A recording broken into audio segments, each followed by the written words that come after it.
Leo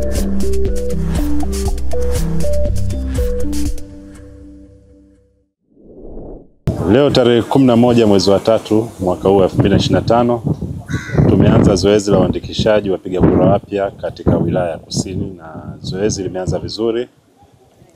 Vituo vyote vimefunguliwa saa 2 asubuhi na mpaka muda huu zoezi linaenda vizuri kwa na hali ya usalama na amani.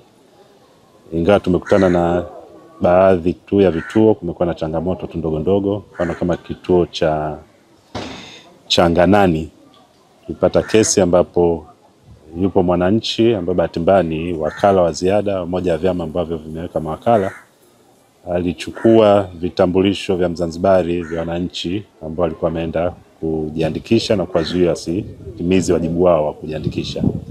Lakini ni swala ambalo tulishashauri hatua gani za kuchukuliwa ili waweze kupata baadaye haki yao ya kuandikishwa. Ukiacha hayo, hakuna changamoto nyingine yote ya msingi ambayo imejitokeza katika vituo vya uandikishaji. Na katika wilaya hii ya Kusini, makadirio yetu ni kuandikisha wapiga kura wapya 2081.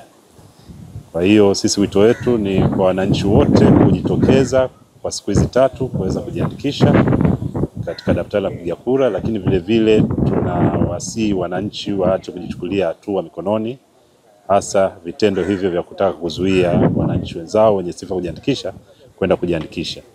Sheria ya uchaguzi inaweka utaratibu wa jinsi gani wa kuweza kuwapinga wale wote ambao wanaonekana kwamba hawana sifa za kujiandikisha katika shehia husika.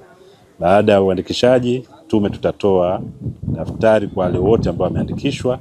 Hivyo yoyote ambaye anaona kuna mtu hana sifa na ameandikishwa, basi anaweza akaweka pingamizi na tume itasikiliza, na baada ya kupokea ushahidi mtu huyo anaweza kaondolewa. Kwa hiyo kwa muda huu wananchi wanapaswa kufuata sheria na kuacha wote wale ambao wanajitokeza wenye sifa ya kuandikishwa wapate fursa hiyo ya kujiandikisha.